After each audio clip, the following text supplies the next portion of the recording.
Starting a SaaS business can absolutely change your life, but it all starts with your first customers. And there's so many people out there who want to be founders, but they never get to hear that magical cha-ching announcing their first Stripe payment. So in this video, I'm gonna cover the keys to getting your first 10 customers for your startup. And if you stick around till the end, I'm gonna tell you an early stage secret used by so many successful entrepreneurs, including me, that almost no one talks about.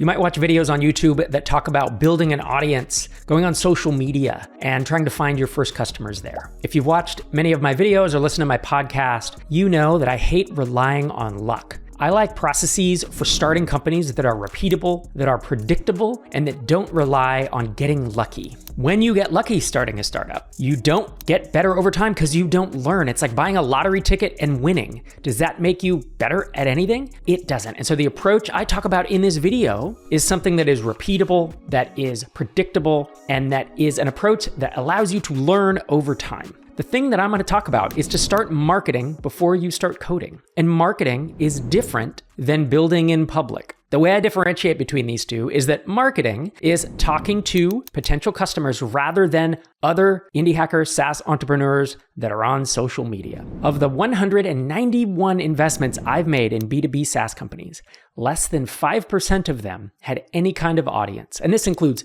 social media, podcast audience, YouTube audience. If you're going to build a SaaS startup, build your network, not your audience. Learn how to market. Don't build an audience. I don't know how to say this any better, but learning marketing as a skill is so much more important than audience building. So what is marketing? Well, it's creating content that people want to consume. It's search engine optimization. It can be pay-per-click ads. It can be integrations and partnerships, cold outreach, in-person events, appearing on podcasts. There's all types of ways to do it. I actually list all 20 of the B2B SaaS marketing approaches that I know exist in my book, The SaaS Playbook. So if you're going after your first 10 customers, there's a couple fundamental things that I would put in place. The first is to set up a basic landing page and start building an early access list. And this is whether I am going to have a high touch funnel where I'm going to do demos and do sales, or a low touch funnel. In this process, I'm going to pick an ideal customer profile or an ICP. Maybe I'll pick two. But if you think that your product can be used by anyone on the internet and your ICP is everyone in the world,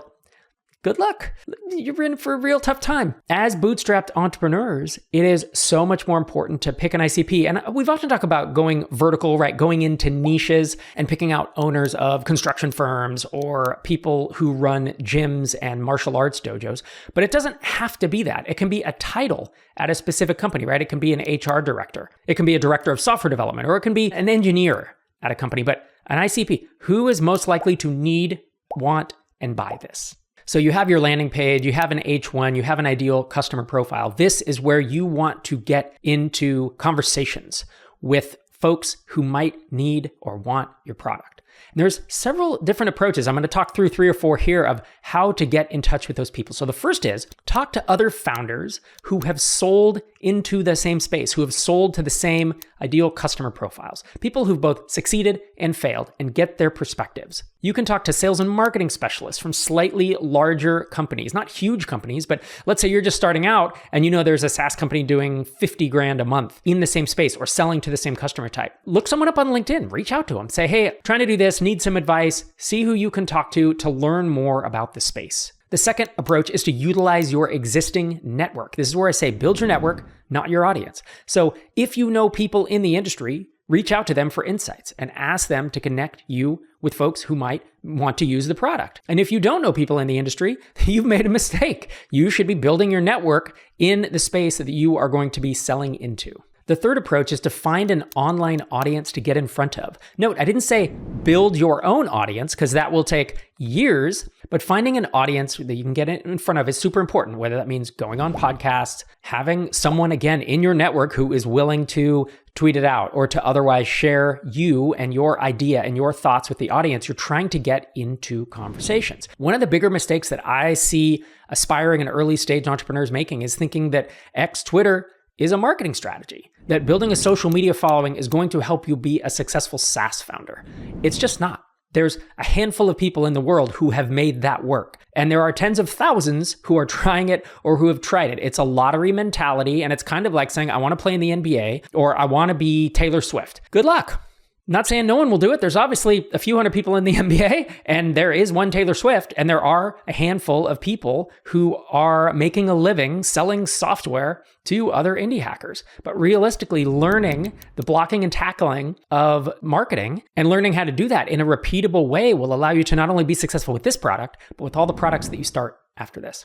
The next approach is to lurk in online communities. So join relevant Facebook groups, subreddits, Slack channels, and other forums, and observe the discussions to identify common problems and complaints people have with other solutions in your space. And this is a big note. At this point, another mistake that I see a lot of founders make is they get a landing page up and they have in their head exactly what they want to build. They're makers, so they're going to make. Realistically, you're going to be getting a bunch of feedback as you have these conversations, whether these conversations are on Reddit, whether they are on Zoom, whether they are via email. You're going to be getting feedback, some of which is going to reinforce the vision you have, and other feedback that's going to say you're heading in the wrong direction. Can you add this? Can you pivot to this? Can you support my use case? And this is a skill you have to develop if you want to be a successful entrepreneur long-term, is to learn to take feedback in from potential customers and not potential customers, learn who to listen to, learn how to adapt your vision of your product and to change it and roll with the market pull. Because if you don't do that, the odds of you being successful from the start with the initial idea you had are very, very, very low. The fifth approach I want to call out is outreach, warm and cold outreach. So this is email, LinkedIn, Twitter, DMs. This is something that I don't see a lot of aspiring founders do. They think it's, again, all about driving traffic inbound, and that can work. That's actually the approach I've tended to take because I am more of a developer turned marketer. But if you listen to the story of Tally, you may have heard of Tally.so, and Maria, one of the co-founders, came on my podcast, episode 717. She did cold outreach to thousands of people to get off the ground. And that's the headline that a lot of aspiring founders don't want to talk about. They want to cargo cult and say, oh, what made them successful is they have a free plan, so I'm gonna have a free plan. No, that's not what made them successful. What made them successful is they have a free plan in a very large space with a very low cost to serve their customers, and they hustled and they put in a ton of hard work and did stuff like cold outreach that probably made them uncomfortable. And it'll make you uncomfortable too, but that's okay. This is one of the 5 tactics I'm listing here to try to find those initial 10 customers that can give you feedback and help you develop the product. So what's the goal of all this? Is it to make sales? Is it to build a launch list? Is it to learn? To figure out how to pivot the product, what to build exactly, how to refine it? Well, it's all of the above. And again, the big oversight that I see with first-time founders is not knowing which feedback to listen to and how to adjust your marketing copy, your vision of the product to align with what the market is asking you for. So you have to figure out, do I want to find a unique position and compete in an existing market? If you're choosing a unique position, you have to start validating that with customers early on to find out, does this unique position matter to anyone? In addition to everything I've talked about, which is building a landing page and trying to get into conversations, is as folks come in and sign up for your email list, you not only have this asset of a launch list, an interest list in what you're building, but you also have an asset that you can now survey. You can send surveys asking, what do you want the product to have? Hey, here's a screenshot of what I'm building or the value prop I'm thinking about pivoting into. What do you think? You can also just have a survey when people arrive at the landing page. Maybe you just want anonymous feedback. After they give you the feedback, you can ask for the email address. It's a pretty advanced approach to start thinking about integrating short surveys into the flow,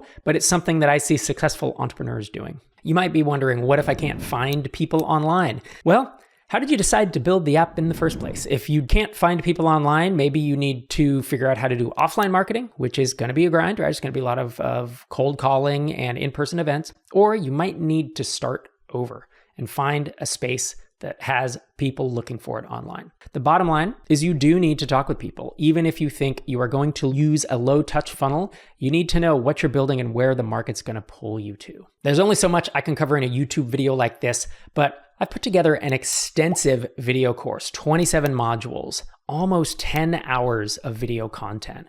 All of the learnings from the thousands of startups that I've observed and worked with over the last 20 years. Head to saaslaunchpad.co to learn more about it and get on my early access list. So there's a 6th tactic to getting into these early conversations and finding early adopters who are really interested in becoming one of your first 10 customers.